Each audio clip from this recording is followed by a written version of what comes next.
Bhushan jewellers, अनमोल रिश्तों के लिए। प्रदेश सरकार द्वारा कोरोना काल में सभी सरकारी कर्मचारियों के वेतन काटने पर आम आदमी पार्टी हिमाचल इकाई द्वारा सवाल उठाए गए हैं। आम आदमी पार्टी के प्रदेश उपाध्यक्ष कर्नल नरेंद्र सिंह पठानिया ने कहा, एक तरफ 2020 से केंद्र और राज्य सरकारों ने सभी सरकारी कर्मचारियों के महंगाई भत्ते बंद कर दिए हैं। ऊपर से महंगाई इतनी बढ़ गई है कि सरकारी कर्मचारियों को भी मुश्किलों का सामना करना पड़ रहा है। वहीं कई कर्मचारी ऐसे भी हैं जिन्हें अभी तक पेंशन नहीं मिली है। ऐसे में सरकार ने उनका वेतन काटने का भी फरमान जारी कर दिया है, जो न्याय संगत नहीं है। पठानिया ने कहा, धन्यवाद। सबसे प्रथम मैं आपको रोशनी डालना चाहता हूँ। 2020 की जब अप्रैल महीने में सेंटर से ही ऑर्डर आए थे और उसके बाद में इनको जो राज्य ने भी ऑर्डर पास किए थे कि सभी कर्मचारियों के महंगाई भत्ते बंद कर दिए जाएंगे, जो कि तब से लेके आज तक 14 महीने हो गए हैं। महंगाई भत्ते पहले ही रुके हुए हैं और महंगाई जो है वो जाके कम से कम तो 20 गुना ज़्यादा बढ़ गई है। अभी आते हैं हम आपके प्रश्न के ऊपर।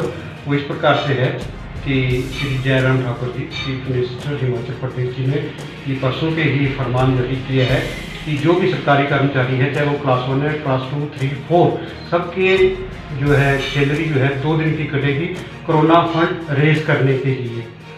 और उसके बाद में इन्होंने ये भी बताया है कि विधायक या मंत्री लोग या एमपी इनकी भी जो है सैलरी 1 दिन की या 2 दिन की कटेगी।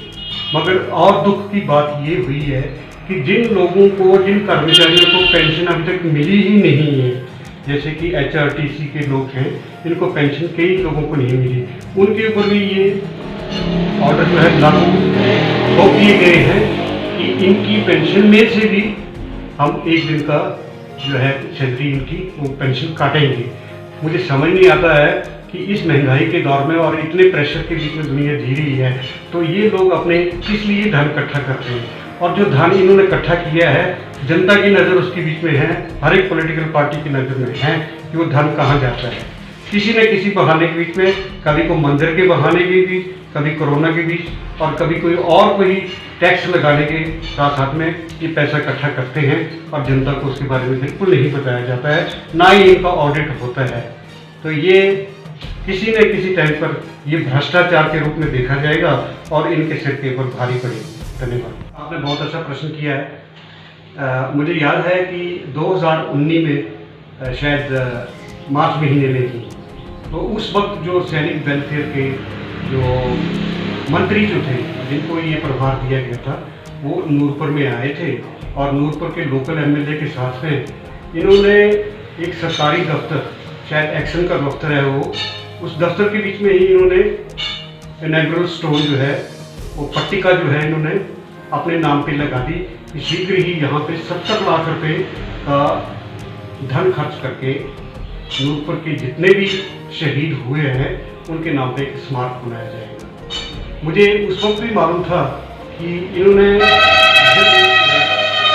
इसके लिए कोई भी जमीन प्रोक्योरमेंट नहीं की हुई है और एक सरकारी ऑफिस के कॉम्प्लेक्स के बीच में ये उद्घाटन कर रहे हैं। पिछले ही हफ्ते जब मैंने ठाकुर साहब को, उस वक्त के जो मंत्री थे और नंबर 2 हैं वो हिमाचल प्रदेश में, मैंने खुद मोबाइल पर उनसे बात की कि श्रीमान आपने ये उद्घाटन किया था, तो अभी तक हमारा फौजी जो हैं या उनके परिवार जो हैं वो इस चीज़ का इंतज़ार कर रहे हैं कि वो प्रोजेक्ट कब शुरू हुआ, क्या ज़मीन ले ली है आपने, 6 कनाल ज़मीन कहते थे या फंड अलॉट कर दिए है। तो उन्होंने साफ इनकार कर दिया कि मैं इस विषय के बारे में कुछ भी नहीं बोलूँगा।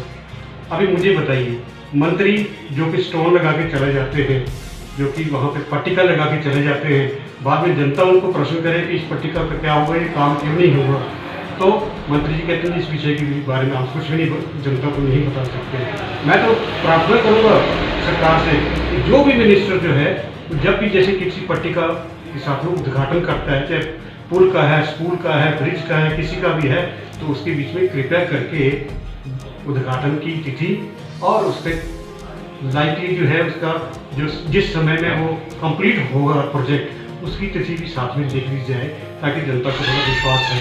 और अगर सरकार उसमें फेल हो जाती है तो सरकार को जवाब जरूर देना पड़ेगा। ठाकुर साहब मंत्री जो हैं इस चीज़ का ध्यान रखें।